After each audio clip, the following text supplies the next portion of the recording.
Hey guys, and welcome to Unqualified Opinions pre-draft show.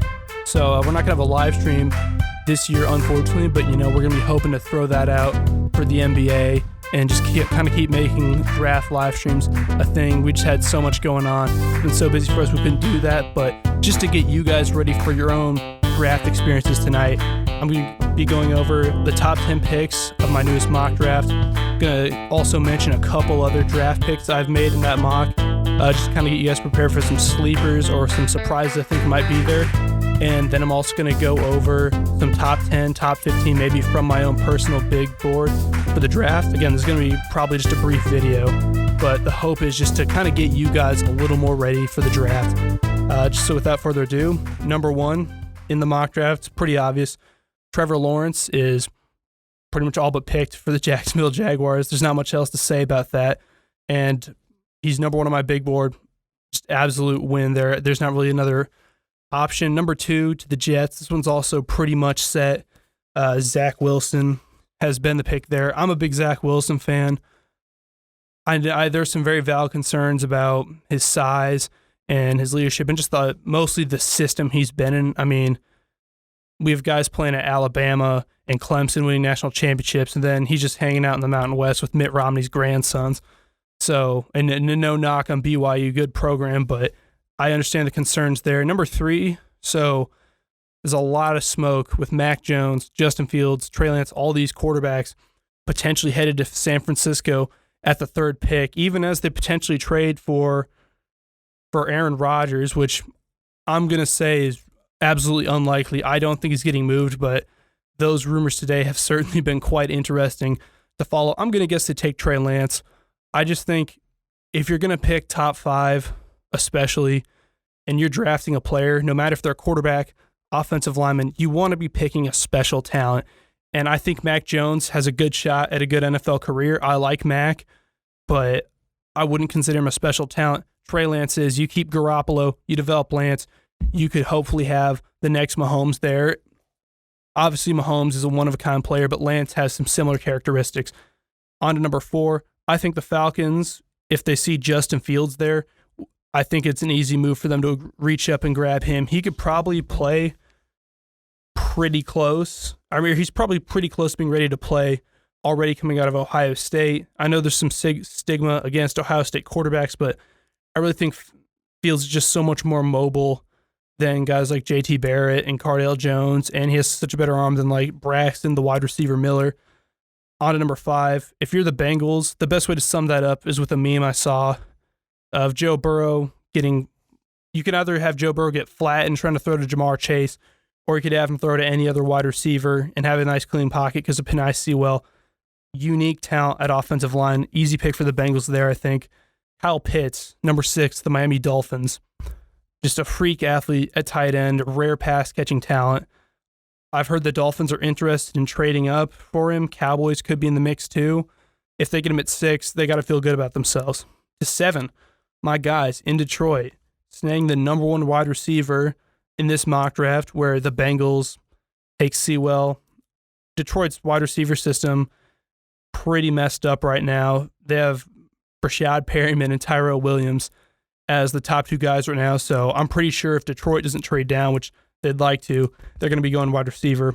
At number eight, the Panthers, another team rumored to be doing trades. I didn't do trades with this mock draft. Probably should have said it earlier, but if they stay at number eight, Rashawn Slater, tackle, Northwestern, will be a great pick there.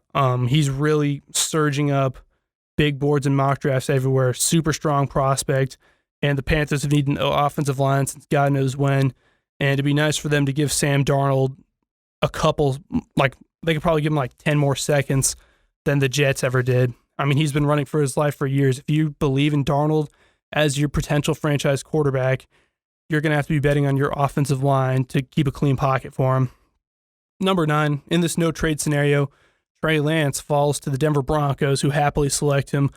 Drew Lock, I was high on him coming out of Missouri when he was drafted, but he's been too inconsistent. I've heard the Panthers, ironically enough, are looking at trying to acquire him. Some other teams have been interested in Locke as well. I think you take a quarterback. I don't think Locke's been such a special talent or showed enough flashes. You wouldn't take a superior talent like Trey Lance over him. And then to round out the top 10, Patrick Surtain to the Cowboys. This one feels pretty safe if they don't move up, just because it's pretty well documented their secondary needs a lot of help. So I'll just give out like 4 other picks from the first round that I think could happen. It would be interesting. So jumping to 17, I think Micah Parsons will fall pretty far. There's just been a lot of concerns about his character. So I think he could end up going to the Raiders in my mock draft. Then I do have Mac Jones ending up falling to 15 to New England Patriots in this scenario. I'm pretty sure someone will trade up for him. But if he's there, New England would love to have Mac Jones. Going down to 22, the Tennessee Titans, Kadarius Toney, the wide receiver from Florida, I think is tremendously underrated.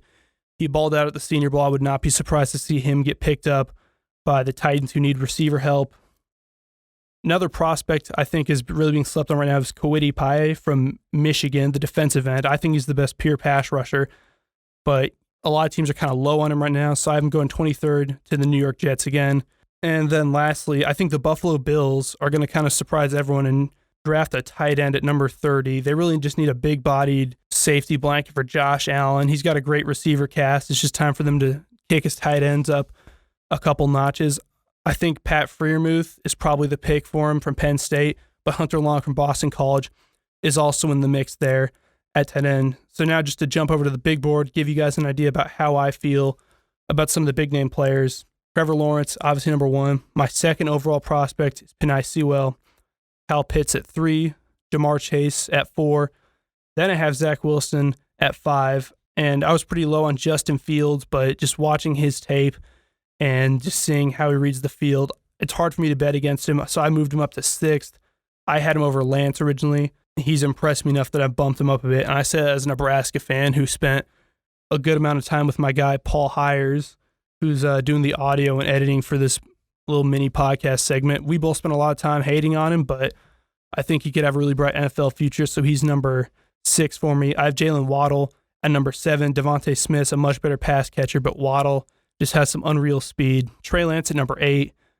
He's a very risky prospect to draft. You're going to have to believe in your coach, your head coach, your quarterback coach, your offense coordinator, and probably the system itself if you want to risk developing him, but there could be a ton of reward associated with taking Trey Lance, giving him a shot. Rashawn Slater, number 9, for all the reasons I listed earlier, just potentially an absolutely stud tackle. And then Devontae Smith is number 10 for me.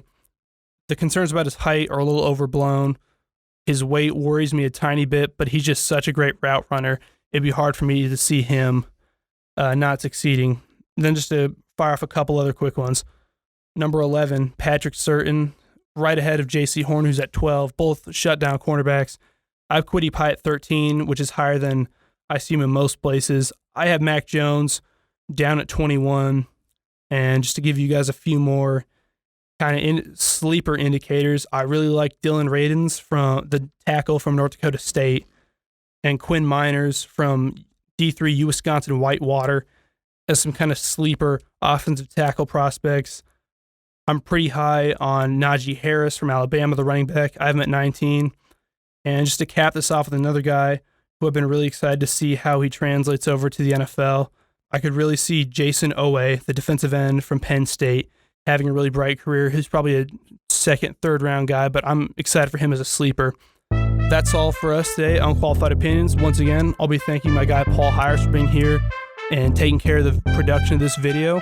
Hope you guys enjoyed the draft. Drop your unqualified opinions about who you think's the best prospects, where you want to see guys going, who you hope your team gets.